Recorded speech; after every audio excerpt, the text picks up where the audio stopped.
উপস্থিত আজকে আমার স্নেহের সব ছোট ভাইয়েরা এবং আমার মুরব্বীরা যারা আছেন, আমার বাবার সমস্ত আমার চাচারা, সবাইকে আসসালামু আলাইকুম।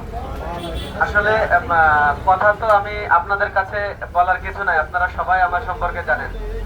আমার এখানে যারা কথা বলেছে তাদের সম্পর্কে আমি একটু বলি।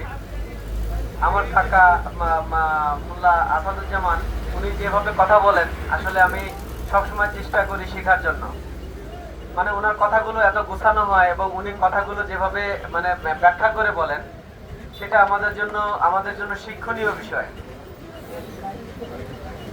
আমাদের সাথে আমার নানা ভাই আছেন এখানে, সব সময় বক্তৃতা দিতে বলে আমি বক্তৃতা দিতে পারি না, কিন্তু আপনারা খেয়াল করে শুনবেন যে উনি কত সুন্দর করে কথা বলেন।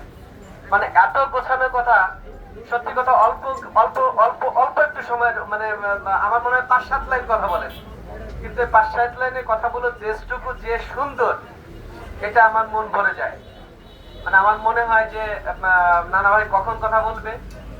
বেশিরভাগ মিটিং এ কিন্তু আসলে কথা বলতে চায় না, কিন্তু কথা বলে যে যেটুকু বলে সে যেটুকু আমাদের সবার পছন্দের।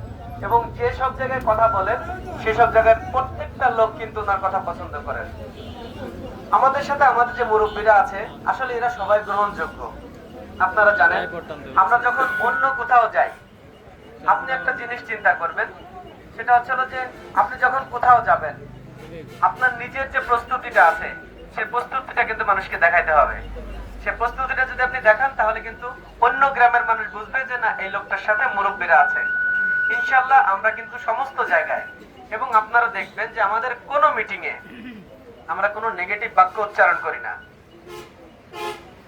আমরা সব সময় চাচ্ছি যে নির্বাচনটা হোক, নির্বাচন সুষ্ঠু হোক, নির্বাচন সফল হোক।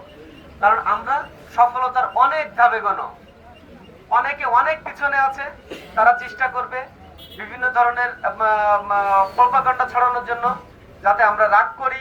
আমরা রাগ করব না, কারণ রাগে কিন্তু সফলতা আসে না। আর সফলতা কিন্তু একদিনের জিনিস না। আমরা সফল তখন হব, আসলে সফলতার কিন্তু শেষ নাই, সফলতার কোনো শেষ নাই। আমরা কখন সফল হব? আমরা সফল হব 8 তারিখে, যখন নির্বাচনের রেজাল্ট আসবে, আমরা পাস করব, তখন আমাদের এই কাজগুলো সফল হবে। আমরা যে কষ্টগুলো করতেছি, আপনারা সবাই শুনে খুশি হবেন যে আমরা অনেকেই অনেক পরে আসছি না। আমাদের এখানে কিন্তু হিটু ভাই যে জায়গাটা রোপণ করে দিয়ে গেছে, আমরা কিন্তু সেই জায়গাটা আবার মানে পানি দেওয়া শুরু করছি। আমাদের চাইতে কিন্তু কেউ এগোনো নাই, একেবারেই অনেক ধাপ পিছনে আমাদের চাইতে। তো আপনারা আপনাদের বুকে সাহস রাখেন যে আমরা অনেকখানি এগোনো, আমরা অনেকটা মানে বিজয়ের দ্বার প্রান্তে। তো ভাই যে কথাটা বলছে, কোনোভাবে কোনো অনুষ্ঠানকে টান দেওয়া যাবে না। যে যেভাবে করুক সেভাবে করতে থাকুক।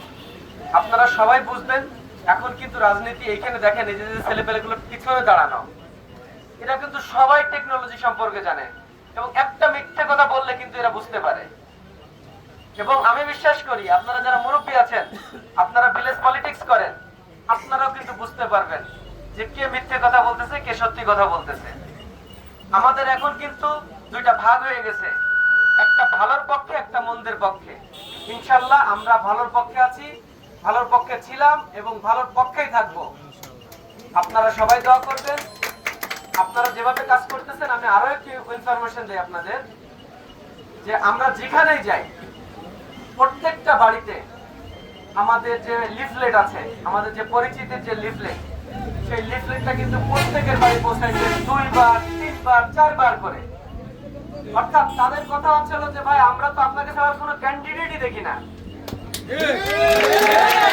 আমরা আমাদের এই জায়গাটা ধরে রাখতে হবে। আমাদের যে বড় কর্মী সংগঠন আছে, আমরা চন্দ্রদিগলিয়া থেকে প্রায় 200 জন কর্মী আমরা বের হচ্ছি। তো এটা কিন্তু চারটিখানি কথা না, এটা কারণ নাই। আমাদের সারা গোপালগঞ্জ দেবী প্রায় 12,000 কর্মী আছে, এটা ধারের কাছেও ধরতে পারবে না। তো আপনার ইচ্ছায় আপনারা কোনো প্রোপাগান্ডা কান দিবেন না। আমরা সবাই এখন নামাজে যাব, আমরা সবাই আল্লাহর কাছে দোয়া করব, আল্লাহর কাছে মিনতি করব, আল্লাহ আমাদের সম্মান রক্ষা করুন, আল্লাহ আমাদের ইজ্জত বাড়াই দিন। আল্লাহ যারা আমাদের ক্ষতি করার চেষ্টা করতেছে, আল্লাহ যেন তাদের ক্ষতি না করে, আমাদের যেন ক্ষতি না করতে যায়, আমরা সবাই এই দোয়া করবো আল্লাহর কাছে, ঠিক আছে? আল্লাহর কাছে দোয়া করবেন আপনারা সবাই, আমরা যেন সবাই ভালো থাকি, সবাই সুস্থ থাকি, সবার জন্য শুভ কামনা থাকলো। আসসালামু আলাইকুম। জয় বাংলা, জয় বঙ্গবন্ধু।